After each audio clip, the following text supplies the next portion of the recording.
I've been coming to this festival for about 15 years now, and I've seen incredible action, not just on the stages, but around the paths, and the spirit that you guys have here. So many people out there giving their art, not to become famous, but to become art. It's because it's art, and that's what this piece is about. Because I'm afraid to say that I have seen the greatest minds of my generation sometimes writing ad copy. Fame makes a man take things over. Fame lets them loose and hard to swallow.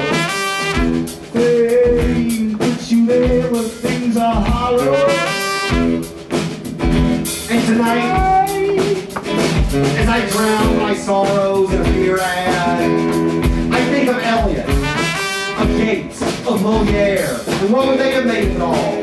Or would they be today's poets, the ones writing, "This bud's for you. I love you, man. It just don't get no better than this." You know, the classics. Or would they write the TV ads themselves, the shows themselves? What Biggest Loser slouches down Project Runway, waiting to be lost. Fame, it's not your brain, it's just the flame burning to keep you inside. Or would they be at the right hand of God, where he holds the remote control? Because ever since that first moment, God first said, "Let there be light." And he hit the universal remote, and that first white dot appeared on a giant surround sound television screen in the sky. And Adam and Eve sat down in their little big leaf bathrobes, on their little Fred Flintstone couches, to watch God's first mini-series, known as The Constellations. And those stories danced in their dreams were passed on to us. Till today, we are so twisted, we watch Dances with the Stars. The Constellations were the longest running show in human history. Longer than The Guiding Light, longer than The Simpsons, longer than one of Jay Leno's monologues. But today, The Constellations got canceled by a new show called Smog. And people fall asleep watching shows like American Idol, where the premise of the show is for the people to become the stars that no longer exist. Fame, what you like is in the little.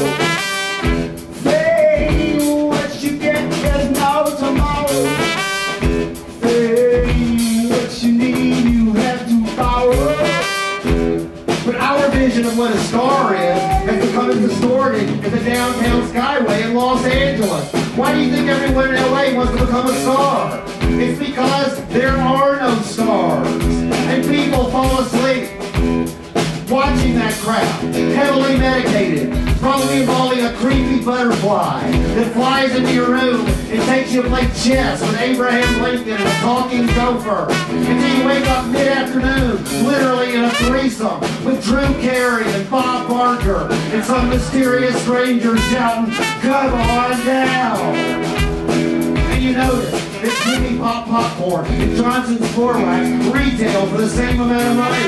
And for noticing that innocuous anomaly, you were asked to spin a giant Catherine wheel, which looks like it may have belonged to Liberace himself, until you find yourself shouting, "The price is not right!" Hey, if not is mine, the dress is long, the money's time to drive you to crime.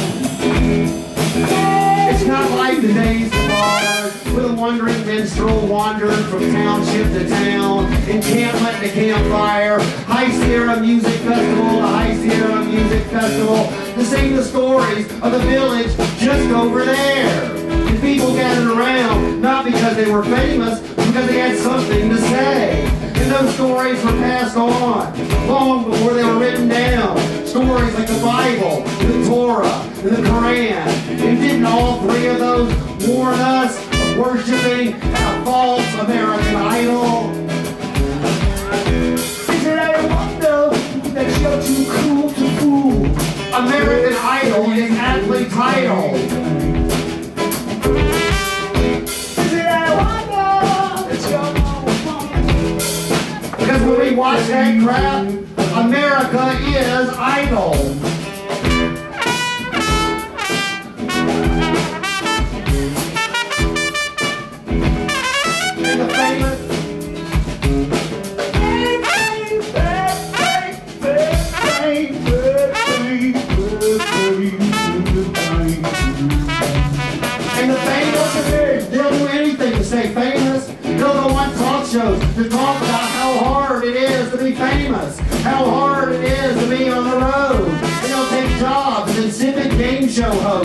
are judges on talent contests that make no talents famous. So I'm here to say to you right now at the High Sierra Music Festival that fame is for sissies. What should it be easy to be on the road for 20 years if you were famous? Hotel room, something called meals, try doing it for 20 years when you're going to be passing the hat at the trucky fucking bee on the Monday after the festival.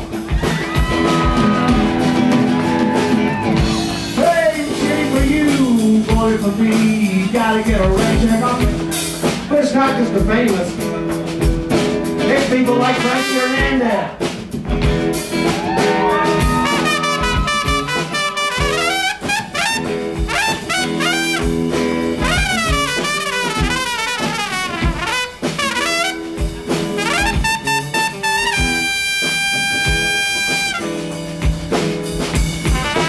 Frankie Hernandez. On the drums.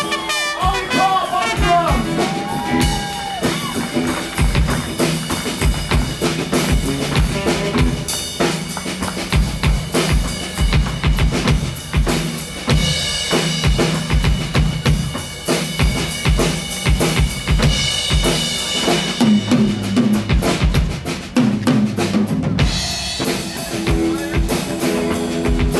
Give it up for Ollie. Just the famous, it's everybody. Like, say you're the best widget maker in the world, and nobody notices, and the guy in the assembly line next to you gets the promotion, and you have to find a way within yourself to keep being the best widget maker in the world. And you know the way to do that is to keep being the best widget maker in the world, and tell stories about being the best widget maker in the world, and tell those stories to your kids.